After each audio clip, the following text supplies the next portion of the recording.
Hello students. तो आज के इस क्लास में हम डिस्कस करेंगे एक्सरसाइज 3.2। एक्सरसाइज 3.2 डिस्कस करने से पहले मैं बता दूं कि हमने इस वीडियो से पहले एग्जाम्पल्स सारे डिस्कस कर लिए हैं और ये भी डिस्कस कर लिया है कि सब्स्टिट्यूशन मेथड को कैसे इस्तेमाल करते हैं। ठीक है, सब्स्टिट्यूशन मेथड को कैसे यूज़ करते हैं वो हमने डिस्कस कर लिया है। हमने इस मेथड को डिस्कस करते करते जो सारे एग्जाम्पल्स थे आपकी बुक के वो सब डिस्कस कर लिए थे। ठीक है, आपका एग्जाम्पल नंबर 5 जिसमें ये एज वाला क्वेश्चन था, यहाँ पे हमने ये एज का कॉन्सेप्ट जो था वो भी डिस्कस कर लिया था कि किस वर्ड का मतलब क्या होता है। ठीक है, फिर ये एज वाला जब क्वेश्चन डिस्कस किया फिर हमने ये पेंसिल इरेजर वाला करा जिसमें जो स्टेटमेंट आई थी यहाँ पर वो ट्रू निकल के आई थी। और ट्रू स्टेटमेंट का मतलब मैंने आपको बताया था कि जब अगर ऐसा आपकी कंडीशन आ जाती है जब आपकी स्टेटमेंट ट्रू होती है तो आपकी जो दोनों लाइंस की इक्वेशन होती है वो इन्फिनिटली मैनी सॉल्यूशंस की होती है।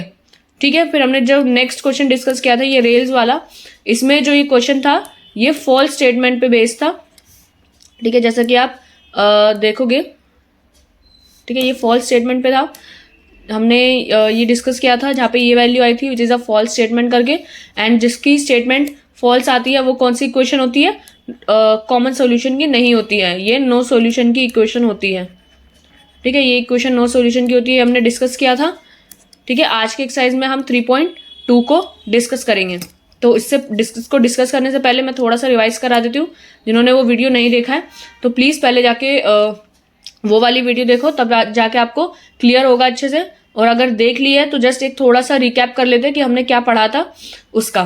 ठीक है, तो हमने सब्स्टिट्यूशन मेथड डिस्कस किया था। सब्स्टिट्यूशन मेथड को कैसे यूज़ करते हैं वो एक बार देख लेते हैं कि जब आपको दो इक्वेशन दे रखी हो तो आपको एक जो इक्वेशन होगी वो दो वेरिएबल्स में होगी, तो आपको एक वेरिएबल को दूसरे वेरिएबल के टर्म्स में लिख लेना है। फॉर एग्जांपल कैसे, जो आपकी प्रीफर्ड इक्वेशन होगी वो हमेशा कोई छोटी वाली होगी। ठीक है, छोटी इक्वेशन जिसके कोफिशिएंट जो हो वो छोटे हो। जैसे फॉर एग्जांपल सेकंड इक्वेशन हमने यहाँ पे देखा था कि हमने फिर x को पूरा का पूरा y के टर्म्स में लिख लिया था, यानी दोनों वेरिएबल्स को आपको सेपरेट करके लिख लेना है। तो आपने x की वैल्यू, जनरली x की वैल्यू ही निकाली जाती है, तो हमने सेकंड इक्वेशन से x को अलग कर लिया y से, फिर वही x की वैल्यू को उसकी फर्स्ट इक्वेशन जो थी दूसरी उसमें पुट कर दिया था। जैसे ही हमारी जो हमने सेकंड इक्वेशन से x की वैल्यू को अलग कर लिया था y से। ठीक है, फिर हमने वही ये x की वैल्यू को फर्स्ट इक्वेशन में पुट कर दिया। जैसे फर्स्ट इक्वेशन थी आपकी ये वाली, तो हमने यही वैल्यू पुट कर दी थी x की यहाँ पर y के टर्म्स में, जिससे क्या हुआ, इससे x की जो वैल्यू थी वो एलिमिनेट हो गई और जो पूरा का पूरा क्वेश्चन था वो y के टर्म्स में आ गया। अब ये जो क्वेश्चन है ये पूरा का पूरा इक्वेशन इन वन वेरिएबल बन गया। ये पूरा का पूरा क्वेश्चन किसमें बन गया, इक्वेशन इन वन वेरिएबल। ठीक है, ये क्वेश्चन जो है पूरा का पूरा इक्वेशन इन वन वेरिएबल के केस में बन गया, तो इसलिए हम इसको आराम से अब सॉल्व कर सकते हैं। ठीक है, यहाँ से हमने y की वैल्यू निकाल ली कि y की वैल्यू जो है 19/29 आई। तो हमने जब y की वैल्यू निकाली तो हमें x की वैल्यू पता है क्या है y के टर्म्स में, विच इज दिस। तो ये x की वैल्यू हमें पता है, तो हमने जो y की वैल्यू थी वो इसके अंदर पुट कर दी, जिससे आपका x का आंसर आ जाएगा। ठीक है, ये x की वैल्यू इसमें डाली तो इसमें आंसर आ गया x का भी। ये रहा putting the value of y for finding the value of x in equation 3। हमने यही वाली वैल्यू x में पुट करके x का आंसर निकाल दिया था ऐसे। ठीक है, फिर हमने एग्जांपल नंबर 5 को डिस्कस किया था जिसमें ये एज वाला क्वेश्चन था, जिसमें हमने एक कॉन्सेप्ट डिस्कस किया था कि एगो का मतलब और नाउ का मतलब क्या होता है। एगो का मतलब अगर बोला हो कि x ईयर्स एगो, तो यानी उतने साल पहले, यानी जो प्रेजेंट है उससे ईयर्स बैक की बात करें, हम पास्ट की बात कर रहे हैं। ठीक है, तो जब भी हम लिखा हो कि x ईयर्स फ्रॉम नाउ, यानी आज से इतने साल बाद, यानी हम फ्यूचर की बात कर रहे हैं नाउ के अंदर। ठीक है, इससे रिलेटेड हमने जो एग्जाम्पल नंबर 5 था वो पूरा का पूरा डिस्कस किया था, जिसमें फादर और डॉटर का कुछ ऐसा क्वेश्चन दिया हुआ था कि 7 years एगो जो फादर की एज है वो डॉटर की एज के 7 times होगी, एंड ऐसे कुछ क्वेश्चन था। तो हमने दोनों की इक्वेशन फॉर्म की थी। ये फर्स्ट इक्वेशन थी आपकी, ये सेकेंड इक्वेशन थी, जिसको हमने फॉर्म करके कुछ ऐसे टर्म्स में लिख लिया था। x को पूरा y के टर्म्स में लिख लिया था और इधर भी x को पूरा y के टर्म्स में लिख लिया था।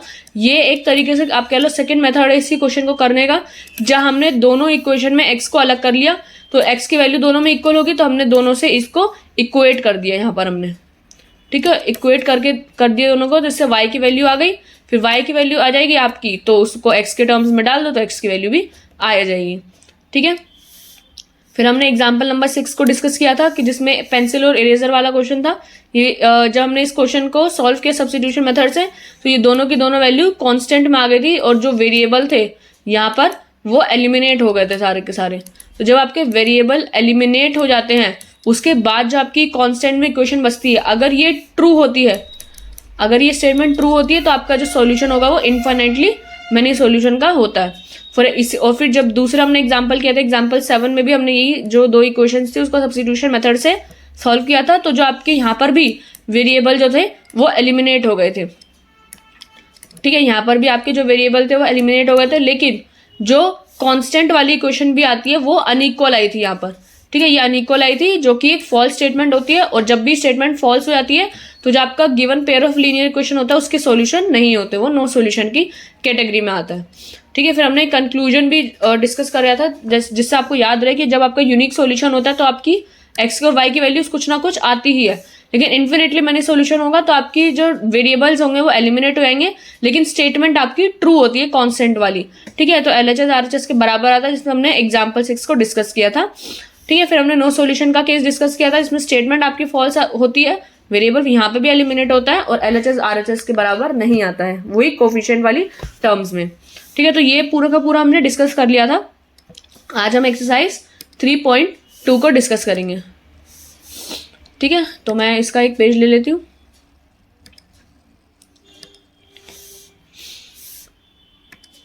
ठीक है, हाँ, चैप्टर नंबर 3, आपका चैप्टर नंबर 3 एक्सरसाइज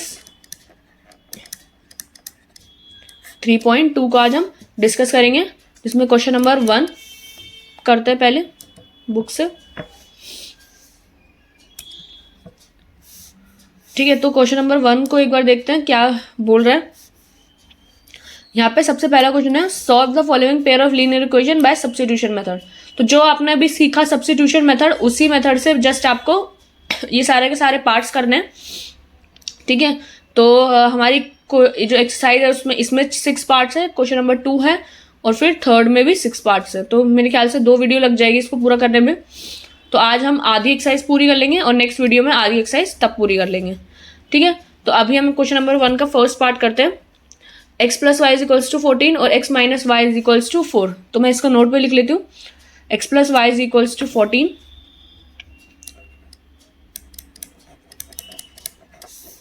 और दूसरी इक्वेशन आपकी x - y = 4।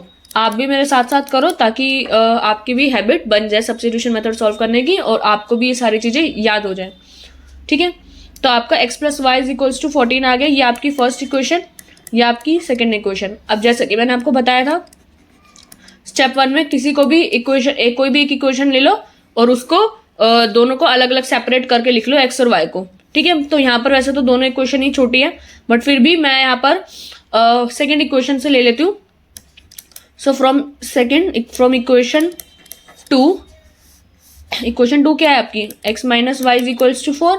हमने x की वैल्यू निकालनी, यहाँ से क्या हो जाएगी 4 + y।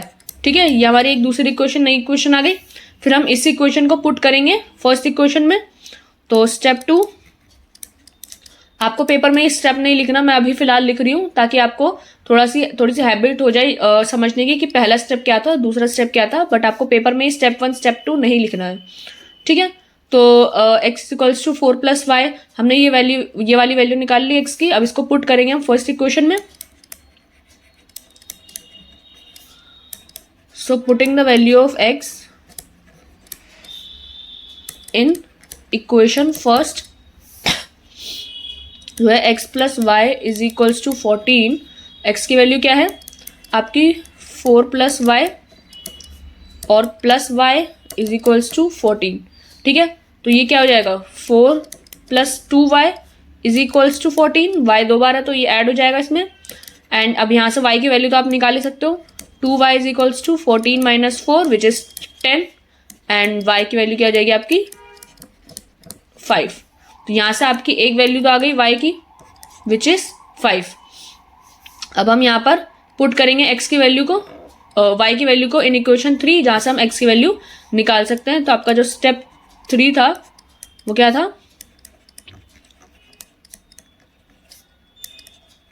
Putting the value of y in equation third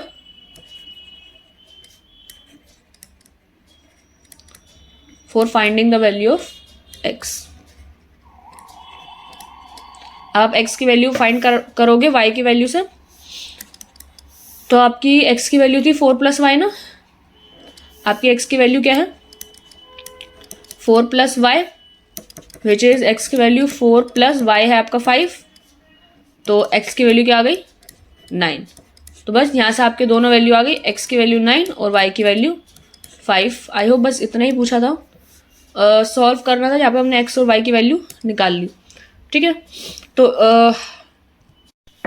तो हमारा इसमें तो आंसर आ गया, बस इतना ही था। ये वाला क्वेश्चन काफ़ी आसान था, इजी था।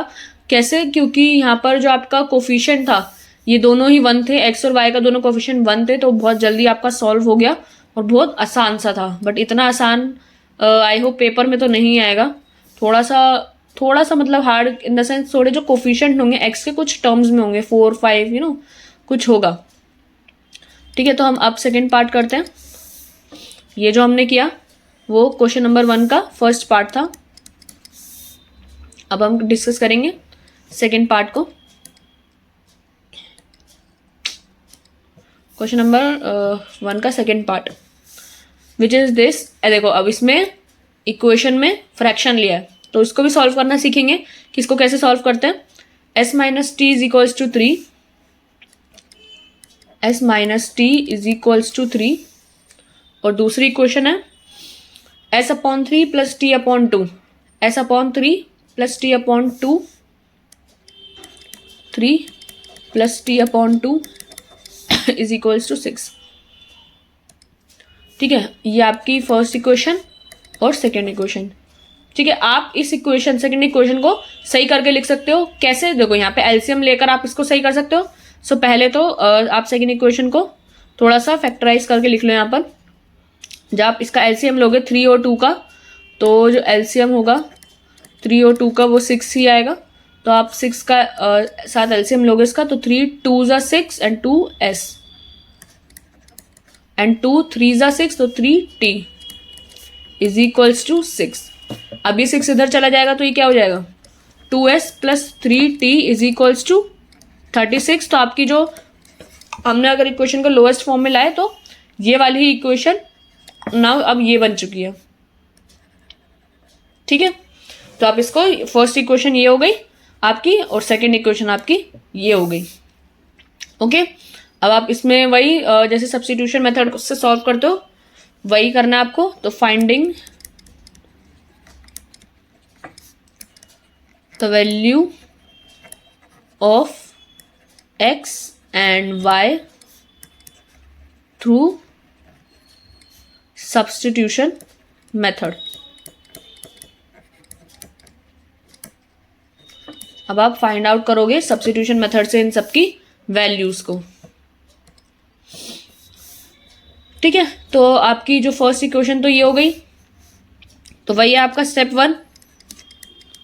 स्टेप 1 क्या होगा आपका, फाइंडिंग मतलब सेपरेट कर लो आप जो वैल्यूज थी इक्वेशन को। तो फ्रॉम इक्वेशन 1 आपकी जो इक्वेशन 1 है वो s - t is equals to 3। s की वैल्यू अलग कर दो विच इज 3 + t। ठीक है, ये आपकी थर्ड इक्वेशन हो गई। स्टेप 2 क्या होगा आपका, यही s की वैल्यू को आप सेकेंड इक्वेशन में पुट कर दोगे same. So putting the value of s in equation 2। ठीक है, तो आपकी इक्वेशन 2 क्या है, 2s + 3t is equals to 36। s की वैल्यू क्या है 3 + t + 3t is equals to 36। क्या हो जाएगा 2, इसको मल्टीप्लाई करोगे अंदर, तो 2 3 = 6 + 2t + 3t is equals to 36।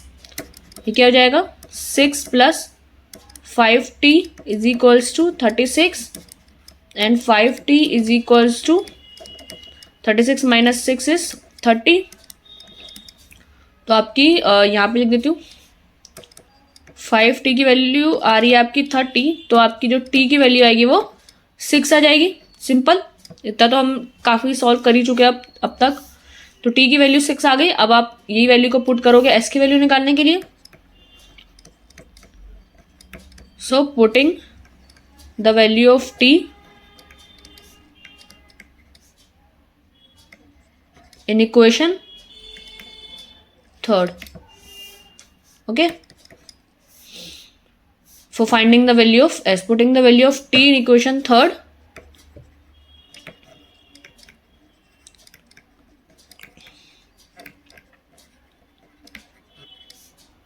s। ठीक है, थोड़ा सा जब आप पेपर में लिखोगे तो ये लाइंस लिखनी होती हैं जिससे आपका आंसर अच्छा लगता है और कंप्लीट लगता है। ठीक है, सिर्फ ये इक्वेशन लिखकर मत आ जाना, पूरा स्टेटमेंट्स आपको सब कुछ लिखना होता है।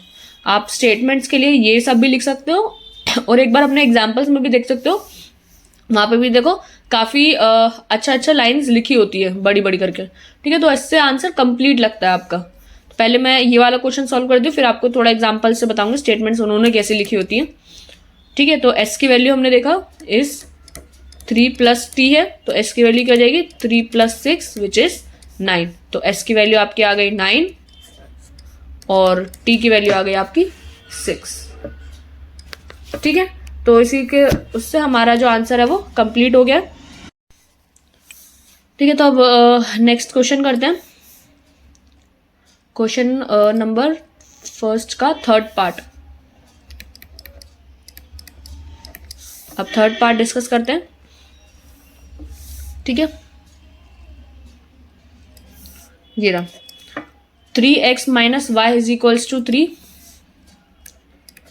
3x - y is equals to 3 और 9x - 3y is equals to 9, 9x - 3y is equals to 9। अच्छा हाँ, वो डिस्कस करना था ना एग्जाम्पल्स में कैसे लाइंस लिखी होती है उन्होंने। देखो, जब भी आप आंसर को प्रेजेंट करोगे पेपर में भी तो अच्छे से लाइंस लिखनी होती है, आंसर कंप्लीट लगता है उससे। देखो, जैसे इन्होंने इस सॉल्यूशन में कितना लिखा है, let S and T be the ages of Aftab, यानी जो उसके फादर थे वो, और daughter and his daughter respectively, उनकी ages leave within the pair of linear equation that represent the situation, फिर using equation, putting the value of S, putting the value of T. तो ठीक है, आपको answers में जो lines होती है वो लिखनी होती है जिससे आपका आंसर पूरा लगे। तो आपका जो देखो एंड में भी लिखा हुआ है आफ्ताब एंड हिज डॉटर्स की एज जो है एंड दिस रिस्पेक्टिवली, इधर भी आपका सारी चीज़ें लिखी हुई है। तो this statement is true for all value. देखो यहाँ पे पूरा स्टेटमेंट लिखी हुई है। अगर जब आपकी स्टेटमेंट ट्रू आई थी, मैं ये नहीं कह रही कि आप उसको याद कर लो, बट ऐसा ही कुछ आपको वहाँ पे भी लिखना होगा, अपनी लैंग्वेज में लिख सकते हो आप। ठीक है, अब हम थर्ड पार्ट करते हैं। देखो थर्ड पार्ट में क्या है, 3x - y is equals to 3 और 9x। देखो 3 × 3 9 होता है, तो इसी पूरी इक्वेशन को 3 से मल्टीप्लाई करके यही वाली इक्वेशन आ गई आपकी। देखो अब देख लो, 3 3 ज़ा 9x एंड माइनस का 3y एंड 3 3 ज़ा 9। तो यानी आपकी इक्वेशन दोनों सेम है। इसका आंसर जो आएगा वो इन्फिनिटली मैनी सॉल्यूशंस के में आएगा, बट हमारे को तो सॉल्व करके दिखाना ही होगा। तो आप इसको सॉल्व करके दिखाओगे, वैल्यू निकालोगे आप इसकी, वही सब्स्टिट्यूशन मेथड से इसको सॉल्व कर लो। बट ये दूर से दिख रहा है, ये दोनों इक्वेशन एक ही है। ठीक है, सो आप जब इसका सॉल्यूशन करोगे, सो फ्रॉम, अब मैं वो स्टेप नहीं लिख रही बार बार, आपको वो लिखना भी नहीं है वैसे। पेपर में लिख सकते हो, अच्छा लगता है वैसे, लिख भी सकते हो, कोई बात नहीं है। From equation 1 we can find the value of x। हम x की वैल्यू यहाँ से फर्स्ट इक्वेशन से निकाल सकते हैं सेपरेट करके। तो 3x - y is equals to 3। ठीक है, अब एक चीज देखो, अगर हम यहाँ पर x की वैल्यू ना निकाल के y की वैल्यू निकालना है, क्योंकि y देखो, अगर आप x निकालोगे फॉर एग्जाम्पल, अब आपको मैंने ये बोला कि y निकाल लो, क्यों? अब देखो उसका एक रीजन है। अगर आप x निकालते हो तो आपका ये आएगा 3x is equals to 3 + y और x की वैल्यू आ जाएगी फ्रैक्शन में। ठीक है, ये वाली आएगी फ्रैक्शन में वैल्यू।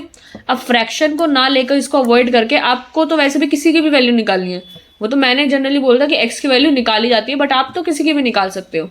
ठीक है, तो अगर आप y की निकालोगे तो फ्रैक्शन नहीं आएगा, ठीक है। 3x is minus y is equals to 3 में अगर आप y को अलग कर लो तो माइनस का y इधर एंड 3 माइनस 3x इधर, ये 3x इधर चला जाएगा, 3 माइनस 3x, और ये y को हटाओगे तो दोनों को माइनस से मल्टीप्लाई कर दोगे दोनों साइड, तो ये 3x माइनस 3 हो जाएगा। जब आप माइनस से मल्टीप्लाई करते हो तो ये सबके साइन चेंज हो जाते हैं, तो ये प्लस का हो जाएगा और ये माइनस का हो जाएगा। ठीक है, तो ये तो अभी फिलहाल माइनस का है, तो y की वैल्यू आपकी ये आ जाती है।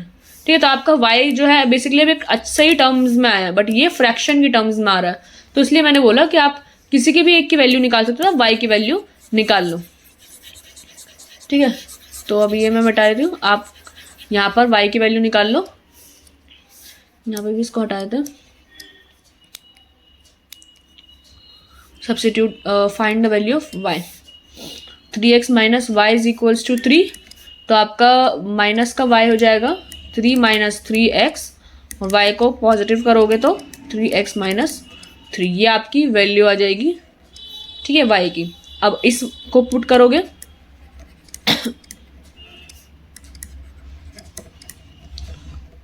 Putting the value of y, कौन सी इक्वेशन में डालोगे, सेकेंड में, इन इक्वेशन 2, सेकेंड इक्वेशन में जब आप इसको डालोगे, आपकी सेकेंड इक्वेशन है क्या, एक minute, 9x minus 3y is equals to 9, 9x minus 3y is equals to 9। ठीक है, तो उसका माउस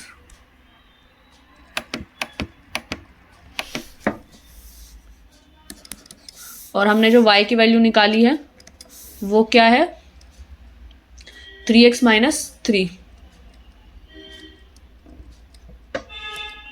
3x माइनस 3, ये y की वैल्यू है, हमने इसमें डाल दी। अब इसको सॉल्व करोगे तो ये हो जाएगा 9x माइनस 3 3 ज़ा 9, तो 3 3 ज़ा 9x, और माइनस माइनस प्लस 3 3 ज़ा 9 इज इक्वल्स टू 9। ठीक है, माइनस का 3 मल्टीप्लाई होगा 3x से, तो माइनस का 9x, और minus 3 into minus 3 is plus का 9। तो अब देखो 9x माइनस 9x तो कट गया, और 9 इज इक्वल्स टू 9 आ गया, तो ये कौन सी स्टेटमेंट आ गई आपकी, this is a true statement, this is a true statement. So the given pair of linear equations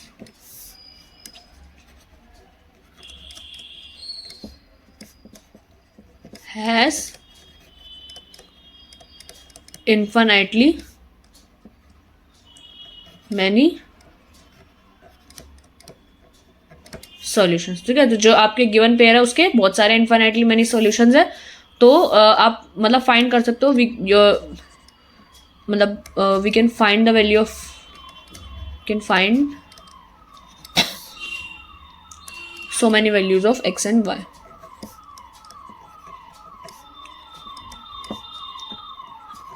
y, which are given as follows।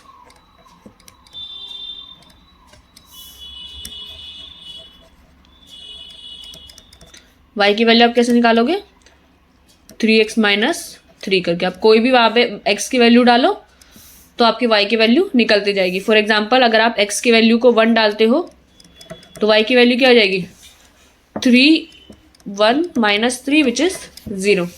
x की वैल्यू को 2 डालोगे तो y की वैल्यू क्या हो जाएगी, 3 इंटू 2, 3 2 6 एंड 6 माइनस 3 इज 3। तो आप ऐसे इनफाइनाइट वैल्यूज डालोगे x की, तो यहाँ पे आपको इनफाइनाइट वैल्यू मिलेगी y की। सो दोनों जो होगी आपकी वो इनफाइनाइट होगी, ये सिंबल जो होता है वो इनफाइनाइट का होता है। ठीक है, तो आपको बहुत सारी x की वैल्यूज मिलती जाएगी और y की वैल्यूज मिलती जाएगी, और ज़रूरी नहीं है positive he, both positive and negative.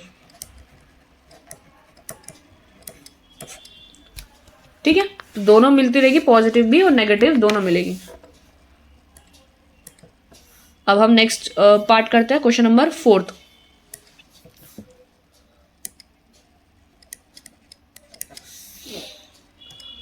Fourth part करें अगर हम, तो वो कौन सा है, 0.2x plus 0.3y is equals to 1.3, 0.2x plus 0.3y is 0.2x plus 0.3y is equals to 1.3 first equation, और 0.4x plus 0.5y is equals to 2.3, 0.4, 0.5 और 2.3, 0.4, 0.5 और 2.3। ठीक है, क्या आपको ये दो इक्वेशन दी हुई है, अब दोनों इक्वेशन को सॉल्व करोगे। ठीक है, तो अब फिर से वही है, आप पॉइंट में इसको, कोई बात नहीं, पॉइंट्स में दिया हुआ तो क्या हुआ, सॉल्व तो कर ही सकते हो। ठीक है, तो क्या करोगे, पहली इक्वेशन से ले लो, इजी लग रहा है थोड़ा सा। So from equation number 1 we can find the value of, किसी की भी निकाल लो, पॉइंट फ्रैक्शन में ही आएगी। ठीक है, तो 0.2x plus 0.3y is equals to 1.3, ये आपकी फर्स्ट इक्वेशन है। आपने निकाल ली 0.2x को इधर छोड़ दिया और 1.3 माइनस 0.3y, फिर आपकी x की वैल्यू हो जाएगी 1.3 माइनस 0.3y अपॉन में 0.2। ठीक है, तो ये आपकी x की वैल्यू आ जाएगी। ठीक है, अब आप इसको पुट करोगे इक्वेशन 2 में,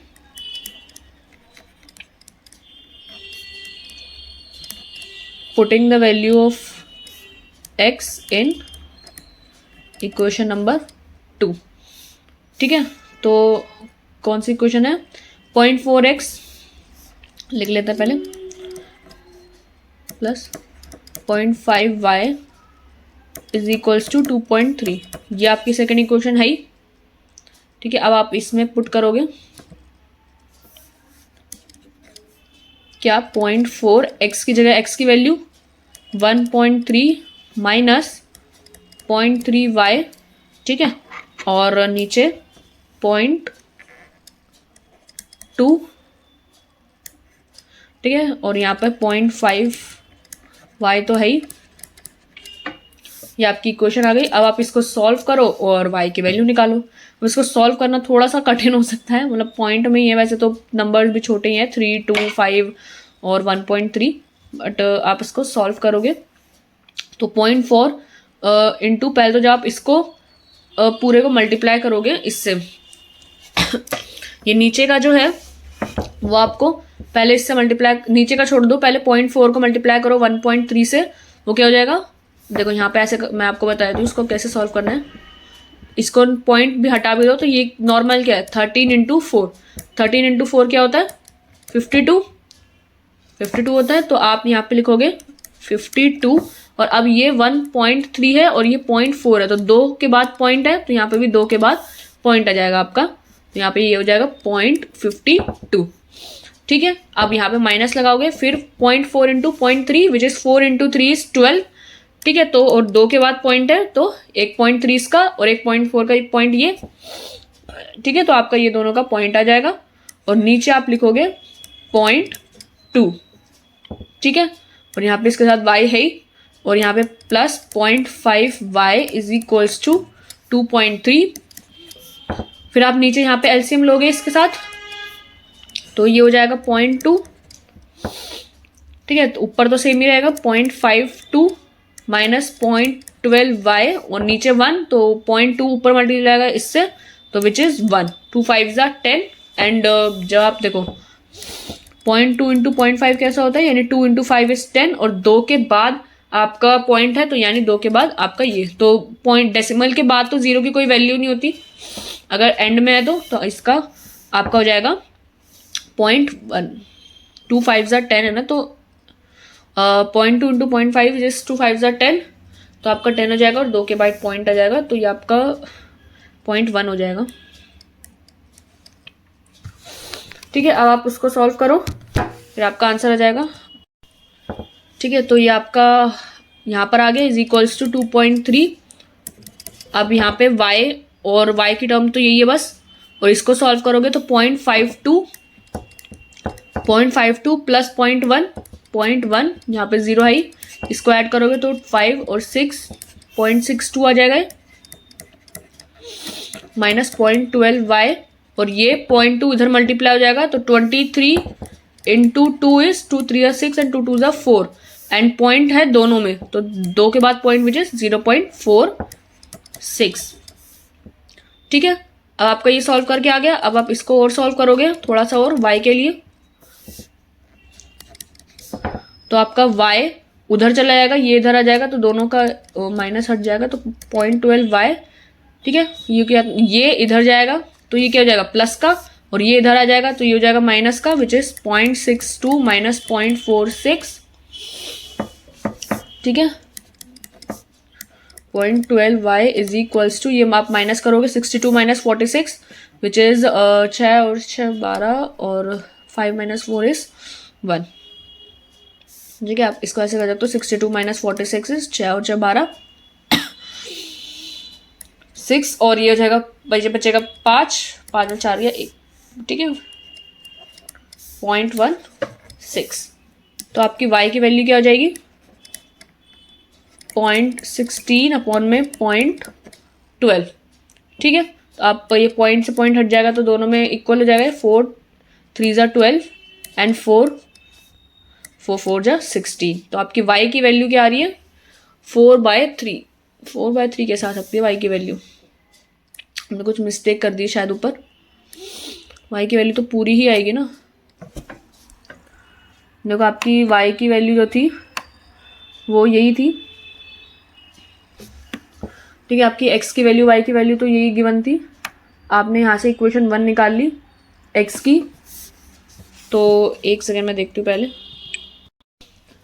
ठीक है, तो एक मिस्टेक कर दी थी मैंने यहाँ पर 0.5y लिखाया था ना, तो जब एलसीएम लिया तो यहाँ पर भी 0.1 के बाद y है, तो ये y की वजह से देखो गड़बड़ हो गई और हमारा आंसर जो था वो गलत आ रहा था।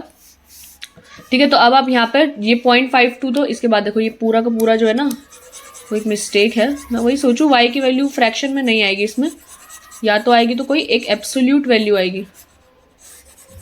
ठीक है, तो ये आपका ऐसा नहीं है। ठीक है, अब हम यहाँ पर अपना लिखेंगे 0.52 तो आपका एज इट इज रहेगा, एंड ये माइनस प्लस होके माइनस हो जाएगा विच इज 0.12 में से, देखो 0.12 में से ये आपका दिया हुआ माइनस प्लस माइनस, तो 0.12 में से आप माइनस करोगे 0.1, किसी के आगे नहीं होता तो 0, तो 12 minus 10 is 2 which is, and यहाँ पर ये तो 0.02 आपका आंसर होगा। 0.02y आपका आंसर था, और ये 0.2 इधर जाके मल्टीप्लाई होगा तो ये तो सही था 0.46 आपका, और ये आपका जो था माइनस का 0.02y इधर, और 0.46 माइनस 0.52 देखा तो ये माइनस में आ जाएगा, फिर 0.02y is equals to 52 minus 46 कितना होता है, आई थिंक 0.06 होता है ये। ठीक है, तो 0.06 आ गया, वो भी माइनस का, क्योंकि आपका ये माइनस का बड़ा है तो ये माइनस से माइनस कैंसिल हो जाएगा, एंड आपको y की जो वैल्यू आएगी वो 0.06 अपॉन में 0.02, तो ये पॉइंट से पॉइंट कट जाएगा और ये 2 3 ज़ा 6, तो आपकी जो y की वैल्यू आएगी वो 3 आएगी। ठीक है, तो ये तो आपका हो गया। अब y की वैल्यू को आप पुट करोगे x की वैल्यू निकालने के लिए, so putting the value of y in equation 3, आपकी इक्वेशन नंबर 3 जो हमने बनाई थी, ये x की वैल्यू ये क्या है 1.3, x की value 1.3 minus 0.3y, 1.3 minus 0.3y upon में 0.2, यही थी 1.3 माइनस 0.3y अपॉन में 0.2। ठीक है, यही आपकी इक्वेशन थी। अब y की वैल्यू को पुट करोगे इधर तो x की वैल्यू क्या हो जाएगी 1.3 माइनस 0.3 इंटू 3 अपॉन में 0.2 विच इज ये हो जाएगा 1.3 माइनस 3 3 ज़ा 9, तो 0.9 अपॉन में 0.2। ठीक है, तो आपका ये हो जाएगा, एंड 1.3 में से आप यानी 13 में से 9 आप माइनस करोगे तो कितना आएगा 4, तो 0.04 अपॉन में आपका 0.4 आएगा सिर्फ नो 10, 11, 12, 13, 0.4 आएगा और यहाँ पे 0.2 आएगा। ये काट दोगे तो यहाँ पे 2 आएगा, तो x की वैल्यू यहाँ पे आपकी 2 आ जाएगी। ठीक है, तो ये हो गया आपका क्वेश्चन कंप्लीट। अब हम नेक्स्ट पार्ट की तरफ चलते हैं, which is 5th part I think.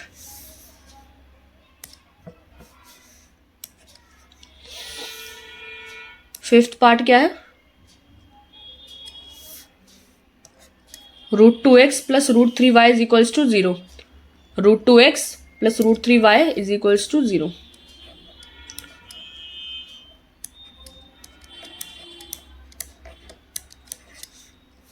√2x plus √3y is equals to 0। ठीक है, और दूसरी इक्वेशन कौन सी आपकी? √3x minus √8y is equals to 0। √3x minus √8y।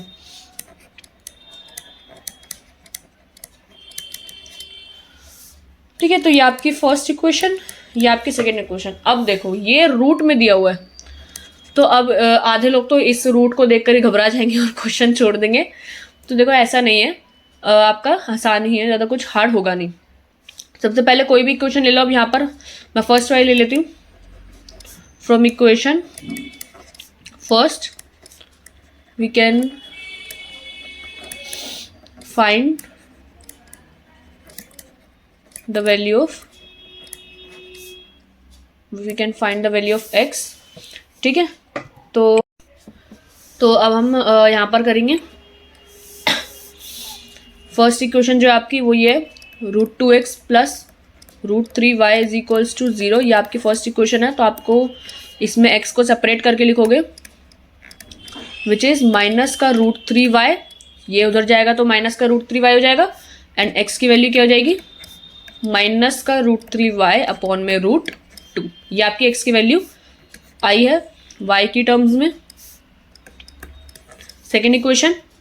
ठीक है, अब आप इस इक्वेशन को पुट करोगे,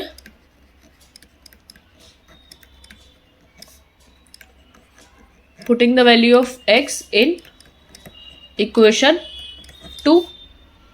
ये आपकी थर्ड इक्वेशन है, तो आपने इस वैल्यू को पुट करोगे सेकेंड इक्वेशन में, which is √3x minus √8y is equals to 0।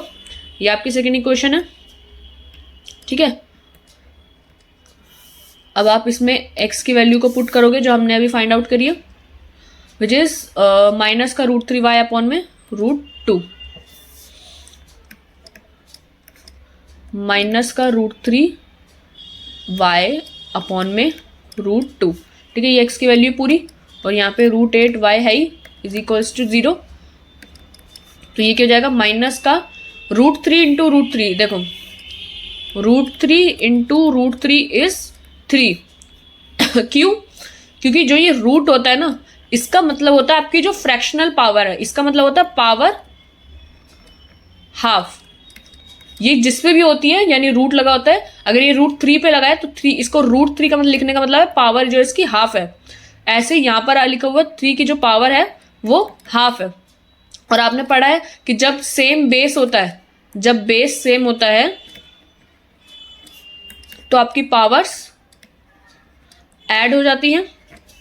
Same base में पावर ऐड हो जाती है, तो 3 एंड हाफ प्लस हाफ, तो हाफ और हाफ क्या होता है? 1, 3 की पावर 1। तो ठीक है, जब भी √3 इंटू √3 होता है तो वो 3, यानी जो आपका ये रूट का है वो पावर हाफ है, फ्रैक्शनल पावर है। तो ऐसे ही जब √3 इंटू माइनस का √3 है तो वो हो जाएगा 3, माइनस का 3y अपॉन में √2। ये √2 एज इट इज रहेगा, माइनस का √8y इज इक्वल्स टू 0।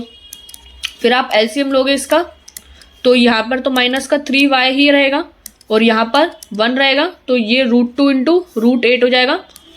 अब देखो √2 इंटू √8 विच इज ये कितना होगा? 8 2 जा 16, तो ये √16 हो जाएगा। एंड √16 क्या?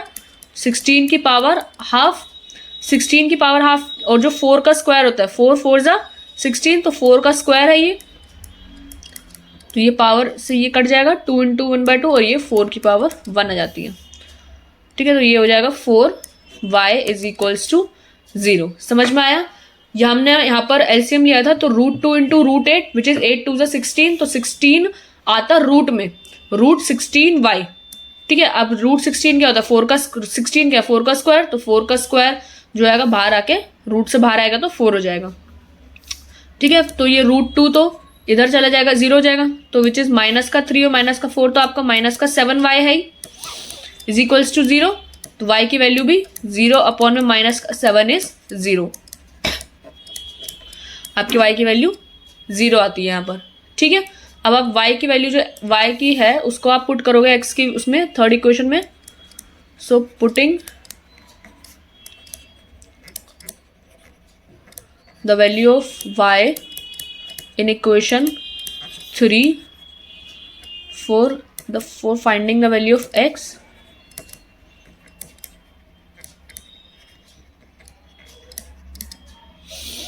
ठीक है, आपकी x की जो वैल्यू है वो क्या है, माइनस का √3y अपॉन में √2, माइनस का √3y अपॉन में √2, y की वैल्यू आप 0 डाल दोगे तो माइनस का √3 इंटू 0 अपॉन में √2, तो x को 0 को तो किसी के साथ भी मल्टीप्लाई करो, डिवाइड करो, तो पूरा आंसर 0 ही हो जाता है। ठीक है, तो आपका y की वैल्यू 0 और x की वैल्यू 0, ये जो है आपका आंसर है। ठीक है, तो आई होप ये पार्ट भी क्लियर हो गया होगा, और कोई ज़्यादा हार्ड नहीं था, रूट में बस दिख रहा था डेंजर जैसा, बट था नहीं। ठीक है, तो हम करेंगे यहाँ पर अपना जो 6th पार्ट है, लास्ट पार्ट वो। ओके, ये फ्रैक्शन में, ठीक है, तो 3x अपॉन में 2, 3x अपॉन में 2 माइनस 5y अपॉन में 3, 3x/2 minus 5y/3, 3x/2 minus 5y/3 is equals to 2 था आई थिंक, माइनस का 2 है। ठीक है, and x/3 plus y/2, x/3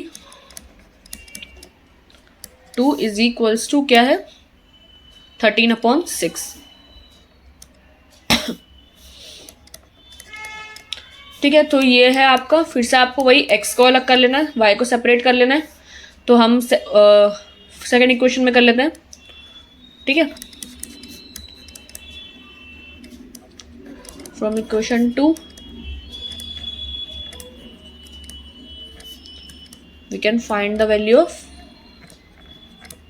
x which is x/3 plus y/2 is equals to 13/6। यहाँ पे आप एलसीएम लोगे 6 के साथ, तो 3 2 ज़ा 6 एंड 2x प्लस 2 3 ज़ा 6, तो 3y 6। ठीक है, तो ये आपका आंसर होगा 2x plus 3y is equals to 13/6। 6 जो है डिवाइड में वहाँ जाके मल्टीप्लाई में हो जाएगा, तो 6 से 6 कैंसिल हो जाएगा, तो आपकी इक्वेशन क्या बची, 2x plus 3y is equals to 13। अभी आपकी इक्वेशन सॉल्व हो गए तो ये आई है। ऐसे ही आप इसको भी सॉल्व कर लो, ये भी इक्वेशन इसमें दी हुई है, मैं मतलब इसको भी रिड्यूस करके छोटे उसमें लिख लूँ तो ये हो जाएगा क्या। ठीक है, यहाँ पे मैं कर रही हूँ, आप समझ जाना। ये दिया हुआ 3x, देखो नीचे तो हम इसमें एलसीएम ही ले लेंगे, इधर भी 6 का, तो 2 3 ज़ा 6, तो 3 मल्टीप्लाई होगा ऊपर, तो 3 3 ज़ा 9x माइनस 3 2 ज़ा 6, तो 2 पर मल्टीप्लाई होगा, तो विच इज़ 2 5 ज़ा 10y is equals to minus का 2, तो ये हो जाएगा 9x minus 10y is equals to 6, उधर जाएगा तो माइनस का 12। ये आपकी फर्स्ट इक्वेशन जो है शॉर्ट में ये है। अब तो बस पहले जैसे ही हो गया, तो आप इसको सॉल्व करना है। ये आपकी सेकेंड इक्वेशन, ये आपकी फर्स्ट इक्वेशन। आप x को सेपरेट करके लिख लो यहाँ पर, 2x की वैल्यू क्या आएगी 13 माइनस 3y, और x की वैल्यू क्या हो जाएगी यहाँ पर 2 हो जाएगी ये। ठीक है, ये आपकी इक्वेशन x की उसमें आ गई। आप इसको पुट करोगे फर्स्ट इक्वेशन में y की वैल्यू फाइंड आउट करने के लिए।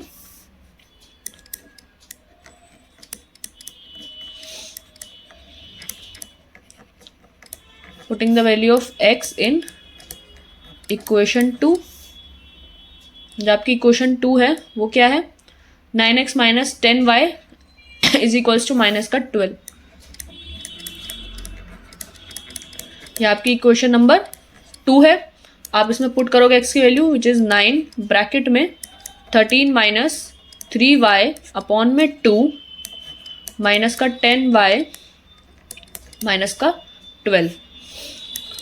ठीक है, अब आप इसको मल्टीप्लाई करो। 13 9 ज़ा 13 इंटू 9 कितना होता है? 9 3 ज़ा 27 और 9 1 ज़ा 9 10 11। 13 9 ज़ा 117 तो 117 माइनस 9 3 ज़ा 27 y में 2 माइनस का 10y is equals to minus का 12। ठीक है, अब यहाँ पर एलसीएम लोगे तो ये हो जाएगा 2 एंड 117 माइनस 27y तो एज इट इज़, और ये नीचे 1 है इसके, तो आपका 1 2 ज़ा 2 तो 2 से मल्टीप्लाई हो जाएगा 20y is equals to minus का 12। तो ये हो जाएगा 117 माइनस ये माइनस माइनस प्लस तो 47y is equals to minus का 12 इंटू 2 कितना है? 24।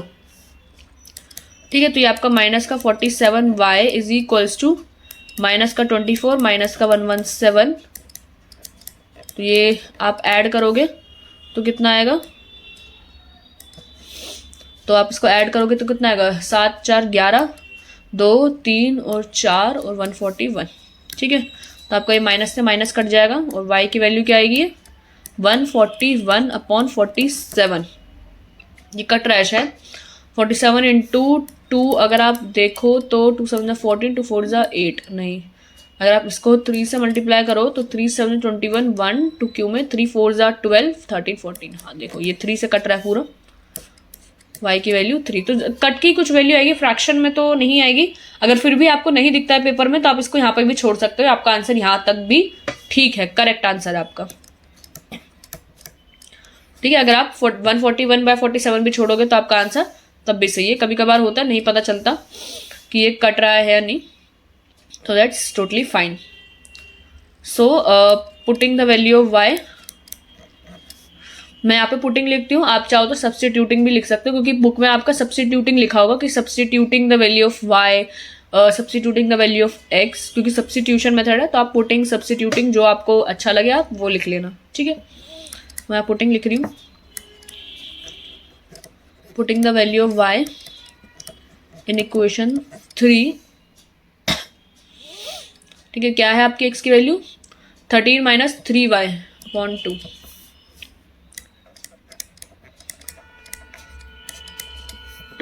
ठीक है, हमारी y की वैल्यू तो 3 आई है। 13 minus 3 into 3 upon 2 which is 3 3 ज़ा 9, तो 13 माइनस 9 अपॉन 2 तो कितना आएगा? 9 10 11 12 13 4। तो आपकी x की वैल्यू क्या आएगी? 2, और आपकी y की वैल्यू क्या आई है? 3। ठीक है, तो इसी के उससे हमने क्वेश्चन नंबर 1 के सारे पार्ट्स जो थे डिस्कस कर लिया है। आई होप आपको सारे पार्ट्स जो है वो समझ में आए होंगे। अब एक एट लास्ट क्वेश्चन नंबर 2 कर लेते हैं, फिर इसके बाद मैं वाइंड अप करूंगी। नेक्स्ट वीडियो में हम क्वेश्चन नंबर 3 के सारे पार्ट्स जो है वो डिस्कस करेंगे। ठीक है, लास्ट क्वेश्चन करेंगे हमारा, फिर यहाँ से कल कंटिन्यू करेंगे। क्या कह रहा है? Solve this and hence find the value of m for which y is equals to mx plus 3। मतलब आपको जैसे ये क्वेश्चन दे रखी है, आपको पहले x और y की वैल्यू इधर से सॉल्व करके निकालनी होगी। तो which is 2x plus 3y is equals to 11। 2x plus 3y is equals to 11। 2x minus 4y is equals to minus का 24।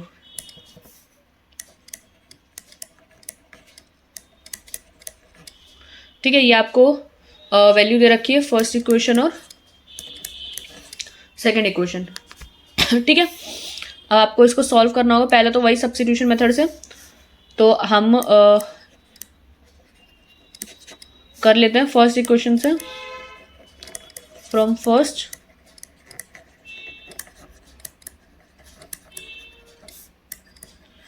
We can find the value of x equals to 11 है आपका। तो x की value क्या हो जाएगी? 11 minus 3y upon 2। ठीक है, ये आपकी x की value I which is third equation. ठीक है, अब आप इसको पुट करोगे सेकंड में।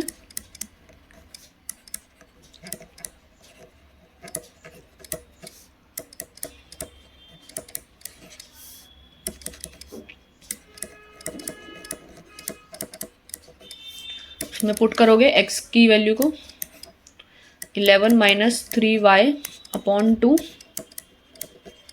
माइनस का 24। 2 देखो यहाँ से 2 से 2 तो कैंसिल ही हो रहा है डायरेक्ट, तो आपका बचेगा इतना ही 11 माइनस 3y माइनस का 4y is equals to minus का 24। तो ये आपका हो जाएगा 4 और 3 7 माइनस का 24, ये 24 है, ठीक है।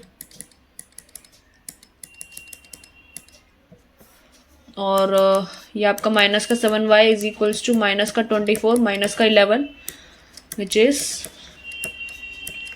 4 और 4 और 1 5 2 और 1 3, माइनस से माइनस कट जाएगा एंड y की वैल्यू हो जाएगी 5 क्योंकि 7 5 जा 35, ठीक है। y की वैल्यू आ गई। अब आप इसमें पुट करोगे x की वैल्यू में, यहाँ पे लिख रही हूँ मैं,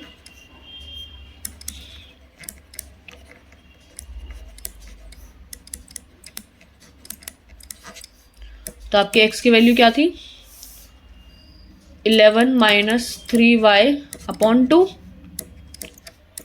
माइनस 3 इंटू वाई की वैल्यू आपकी 5 है 2 विच इज 11 माइनस 3 5 जा 15 अपॉन 2, 15 माइनस 1 इज माइनस का 4 और 2, तो आपकी x की वैल्यू क्या आई माइनस का 2 और y की वैल्यू क्या आई आपकी 5। ये तो हमने नॉर्मली जैसे सब्स्टिट्यूशन मेथड करते हैं उसी से हमने जैसे इसको सॉल्व किया है, ठीक है।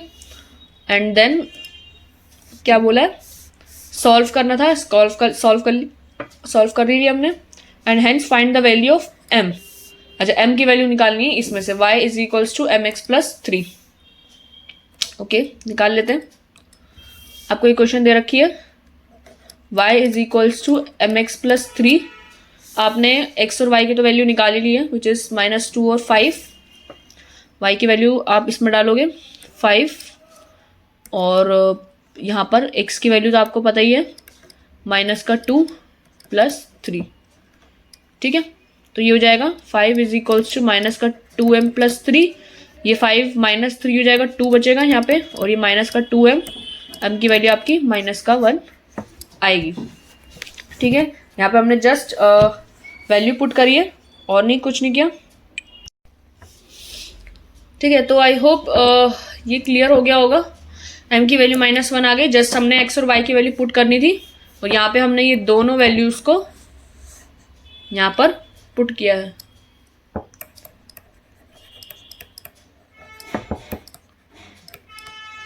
Putting the value of x and y hair.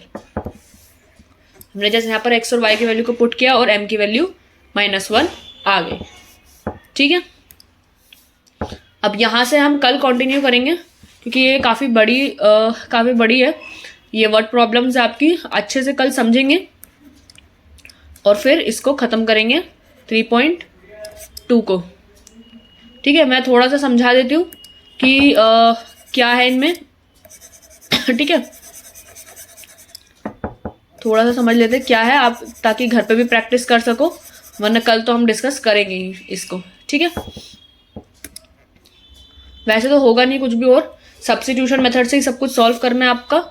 बाकी अगर इसमें कभी कोई डाउट हो तो आप नीचे कमेंट सेक्शन में कमेंट कर सकते हैं। बाकी आई होप, मुझे लगता नहीं कोई डाउट होगा, मैंने सारी चीज़ काफ़ी डिटेल में करके लिख के आपको समझाई है, ठीक है। तो ये हमारी पूरी की पूरी एक्सरसाइज 3.2, अभी क्वेश्चन नंबर 1 और 2 ही करा है।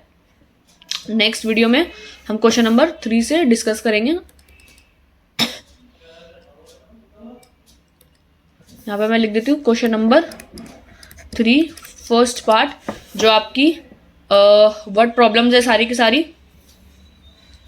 यहाँ से हम कल वर्ड प्रॉब्लम्स जो है आपकी डिस्कस करेंगे, और जो कि काफ़ी इंपॉर्टेंट होती है वर्ड प्रॉब्लम्स पेपर के पॉइंट ऑफ व्यू से। ज़्यादातर आपके जो प्रॉब्लम्स होंगे वो डायरेक्ट की जगह वर्ड प्रॉब्लम्स की फॉर्म में आएंगी, ठीक है। थोड़ा बहुत देख लेते हैं क्या दिया हुआ है। Form the pair of linear equations for the following problem and find their solution bye substitution method. वही है, सेम सब्स्टिट्यूशन मेथड ही करना है बस आपको। अब यहाँ पे आपको वर्ड प्रॉब्लम्स की फॉर्म में इक्वेशन दे रखी है जो आपको फाइंड आउट करनी होगी, एंड देन आपका ये जो चैप्टर है वो ओवर। फिर एलिमिनेशन मेथड करेंगे जो कि माय फेवरेट मेथड है, मतलब मैं जब भी कोई क्वेश्चन करती हूँ तो मैं इसी मेथड से करती हूँ। ठीक है, जब आप प्रैक्टिस करोगे ना, अभी जब मैं इसको समझाऊंगी तो आपको लगेगा कि ये मेथड हार्ड है, बट ये मेथड बिल्कुल भी हार्ड नहीं, बहुत आसान होता है। ठीक है, तो मैं कोशिश करूंगी कि आपको ये मेथड अच्छे से अच्छे समझा पाऊँ। ठीक है, बाकी सब्स्टिट्यूशन मेथड तो आपके पास है ही, आप उसको सॉल्व करके कभी भी लगा सकते हो। ठीक है, तो यहाँ पे क्वेश्चन में क्या बोला है थोड़ा सा समझ लेते हैं वर्ड प्रॉब्लम्स को, बाकी डिस्कस तो हम कल ही करेंगे इस पूरी एक्सरसाइज को नहीं, मतलब थोड़ी सी कोई। ठीक है, पहला पार्ट में क्या बोला, difference between two numbers is 26 and the other number is 3 times the other. ठीक है, तो यहाँ तक तो आपकी फर्स्ट इक्वेशन बन जाएगी और यहाँ तक आपकी सेकेंड इक्वेशन फॉर्म हो जाएगी। फिर सेकेंड पार्ट में क्या बोला है, the larger of to supplementary angles. Supplementary angles कौन से एंगल्स होता है वो हम कल डिस्कस करेंगे। एक्सीड करता है स्मॉलर को बाय 18 डिग्रीज। देखो अब आप इसको लाइन पढ़ के आपको लगेगा यहाँ पर सिर्फ एक ही इंफॉर्मेशन दी हुई है, बट यहाँ पे आपको सबसे बड़ी हिंट दे रखी है सप्लीमेंट्री एंगल्स की, तो ये इससे आपकी सेकंड इक्वेशन फॉर्म होगी। तो थोड़ा सा अगर मैं बताऊं तो सप्लीमेंट्री एंगल्स वो होते हैं जिन दो एंगल का सम मिला के आपका 180 डिग्री होता है, वो आपके सप्लीमेंट्री एंगल्स होते हैं। दो तरीके के एंगल्स होते हैं आपके, कॉम्प्लीमेंट्री होता है और एक सप्लीमेंट्री होता है। कॉम्प्लीमेंट्री एंगल्स वो होता है जो दोनों को मिला के आपका सम बने 90 डिग्री का, और सप्लीमेंट्री वो होता है जो दोनों का सम मिला के बने आपका 180 डिग्री का। ये आपने अगर लीनियर पेयर पढ़ा हो तो उसमें काफ़ी यूज में होता है ये। ठीक है, कल इसको डिस्कस करेंगे। और थर्ड पार्ट में बोला है the coach of a cricket team by 7 bat 6 ball 3800 की, एक इक्वेशन ये रही।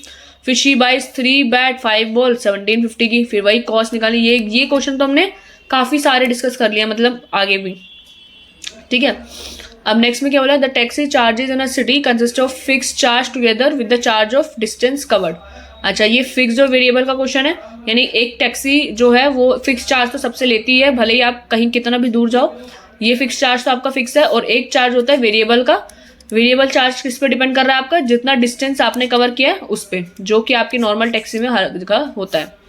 फॉर डिस्टेंस ऑफ लाइक जैसे 10 किलोमीटर के लिए चार्ज पे किया जा रहा है 105 एंड 15 किलोमीटर के लिए वही चार्ज 155 पे किया जा रहा है। तो बस आपको बताना है फिक्स चार्ज कौन सा और वेरिएबल चार्ज कितना है, फिर बताना है कि how much does a person have to pay for travelling a distance of 25 kilometre. अगर आप एक्स और वाई की वैल्यू, मतलब फिक्स चार्ज और वेरिएबल चार्ज दोनों निकाल लो तो आप 25 किलोमीटर के लिए कितना आपको पे करना पड़ेगा उसकी वैल्यू भी आप निकाल सकते हो।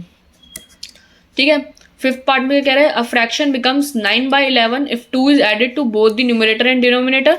यहाँ से आपकी एक फर्स्ट इक्वेशन बनेगी।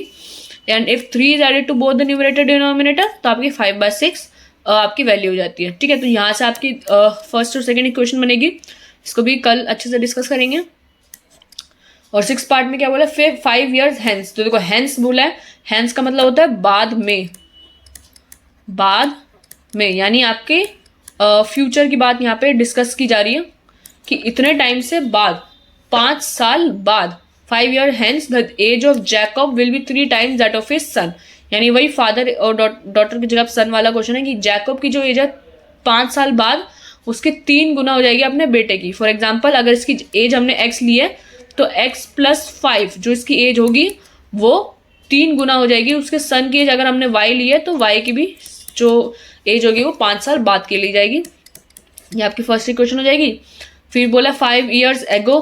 अब यहाँ पे एगो बोला हुआ है यानी 5 साल पहले, ये पास्ट की बात कर रहा है, ये पहले बोल रहा है कि 5 साल पहले। तो अगर जैकब की एज 5 प्रेजेंट x है तो 5 साल पहले x - 5 होगी विच इज इक्वल है 7 times that of his son. तो 7 times उसकी जो सन है उसकी एज भी y - 7 हो जाएगी और इससे आपकी सेकेंड इक्वेशन फॉर्म हो जाएगी। तो what are the present ages, वही हमारे को यहाँ पर x और y की वैल्यू फाइंड आउट करनी होगी। ठीक है, तो आपके ये जो 6 पार्ट्स हैं हम इसको डिस्कस करेंगे कल। ठीक है, आई होप आपको ये पूरा वीडियो समझ में आया होगा। कल सारी चीज़ डिस्कस तो करेंगे, उससे पहले आप ये सारी चीज़ें रिवाइज करके आना जो भी हमने अभी तक डिस्कस किया है। जो एग्जाम्पल्स में मैंने पूरा सब्स्टिट्यूशन मेथड समझाया था वो डिस्कस तो हम कल अगर टाइम बचेगा तो पूरा का पूरा रिवाइज कर लेंगे। बाकी आई होप टाइम बच जाएगा तो सारा का सारा रिवाइज करने का मौका एक बार और मिल जाएगा। बाकी इसको अच्छे से रिवाइज करके आना, और सारे जो सब्स्टिट्यूशन मेथड मैंने समझाए 2 मेथड से, आपको वो पूरा का पूरा रिवाइज करके आना होगा। बाकी अभी तक हमने कॉन्सेप्ट इसके, और हाँ अगर हम आगे बढ़ रहे हैं तो उसका मतलब ये नहीं कि आप पीछे के कॉन्सेप्ट भूलते जाओगे। ये मैंने इसमें नोट्स बनाए हुए हैं, आप चाहो, जब मैंने आपको पढ़ाया था तब मैंने इसमें सब कुछ लिख के बताया था, तो आई होप शायद आपने नोट्स बनाए होंगे। नहीं भी बनाए तो आप ये वीडियो देख सकते हो कभी भी। यहाँ पे हम एक्सरसाइज 3.1 डिस्कस कर लिए, एग्जाम्पल्स 3.1 के सारे डिस्कस किए थे, देन एक्सरसाइज और 3.2 ये दोनों डिस्कस हो चुका है। बस अब हमारे 2 चीज़ और बच रही है, एग्जाम्पल्स 3.3 के और एक्सरसाइज 3.3, फिर हमारी सारी चीज़ें ओवर हो जाएंगी। ठीक है, तो आई होप आपको ये वीडियो पसंद आया होगा। अगर पसंद आया तो लाइक करो यार वीडियो को, सब्सक्राइब कर लो चैनल को। एंड मैं ये वीडियो जो है वो एंड कर रही हूँ। ये यहाँ पर हमने एक्सरसाइज 3.2 डिस्कस करनी है कल, वर्ड प्रॉब्लम से। ठीक है, तो मैं वीडियो एंड कर रही हूँ। ठीक है, आपको कोई भी जो डाउट होगा वो नीचे कमेंट सेक्शन में पूछ लेना। ठीक है, मैं आपको वहाँ पर रिप्लाई कर दूंगी। Okay, so I am ending the video now.